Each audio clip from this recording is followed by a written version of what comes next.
Okay, good morning Year 10. Welcome to today's lesson on looking at treatments for heart conditions. As I said to you already, sorry I can't be with you today for a live lesson. I am today working in the mini school on site, but I will be available on email should you need to contact me about anything. All of this work will be on Go for Schools should you need to, so you should be able to access everything there.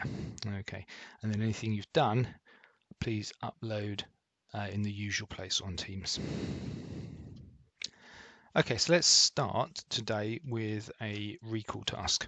So we're just kind of recapping on stuff we've done previously, but I'd like you to kind of expand on that a bit more. So we know that blood is transported around the body via the circulatory system through veins and arteries and capillaries. So what I'd like you to do is to compare the structure of these blood vessels in terms of their lumen size and their wall size, and describe how their structure enables them to function for the role that they have. Okay, so each of those three vessels that we know has a different role in the body, in the circulatory system, and how is their structure related to that? So pause the video and do that first of all.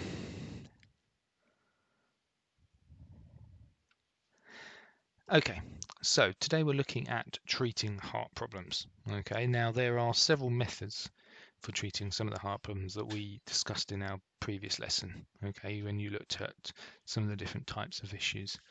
And today we're going to gain a better understanding of these and compare some of them together.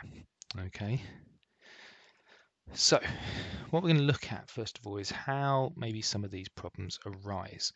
So if we recall, our pacemaker cells in our heart, which control the beating of the heart, can become faulty. They can become damaged, or they cannot work properly, and that results in poor circulation or inefficient blood circulation. Okay. Results of this can be things like dizziness, shortness of breath, tiredness. Sometimes it feels like your heart might be pounding really hard. It might be beating irregularly or fluttering or making kind of irregular beating. And so artificial pacemakers, which are powered by a battery, can then be fitted without the need for open heart surgery. So just a kind of a thing that controls the electrical impulse. So that is one method of treatment that we're going to kind of look at. So that's what it looks like from an X-ray point of view.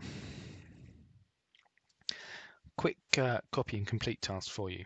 Okay, so please copy out and fill in the gaps of these sentences into your book with the missing words which are provided at the bottom. Pause the video and do that now.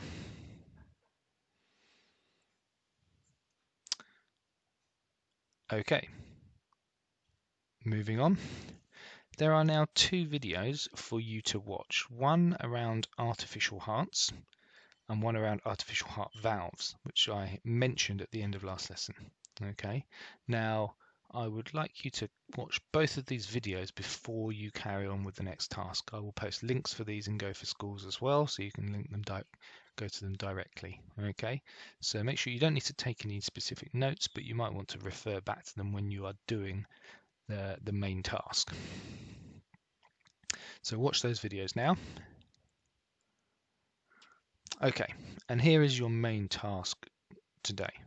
So I'd like you to use the information sheet that I've provided, the PDF document about circulation, to answer the questions that I've provided in the circulation booklet. So the Word document that you will find on Go for Schools is a booklet around circulation. Okay, now you can either print that out if that is something you're able to do. If not, it would be good if you are able to type in your answers into the booklet so that you have them kind of in one place alongside the questions. If that isn't possible, then obviously you can write your answers in your book. But one of those first two would be the preferred method if possible. Okay. And then what we're going to do is we will self-assess those answers next week. We'll go through them and look at what we should have been saying.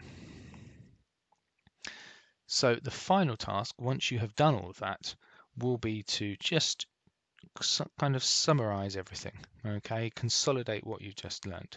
So I'd like you to pick one of the three pictures and explain how it relates to what you've learned today. So the picture on the top left is a picture of atherosclerosis. Bottom left is a picture of warfarin. And the third picture, the one on the right hand side, is the different types of blood cells. Okay, so I'd like you to just choose one of those three pictures and just write about it. Just write what it means in terms of how it relates to what you've been studying. Okay, so that's all of the work for today. Well, obviously, as usual, I'd like you to upload that to Teams, to the assignment that's on Teams, for me to have a look at. As I said already, if you are stuck on any of it, please feel free to email me during the lesson time, or elsewise I should be able to get back to you, although I am in school, so it may not be immediate, but I should be able to respond. Okay, otherwise have a good weekend, and I will see you next week.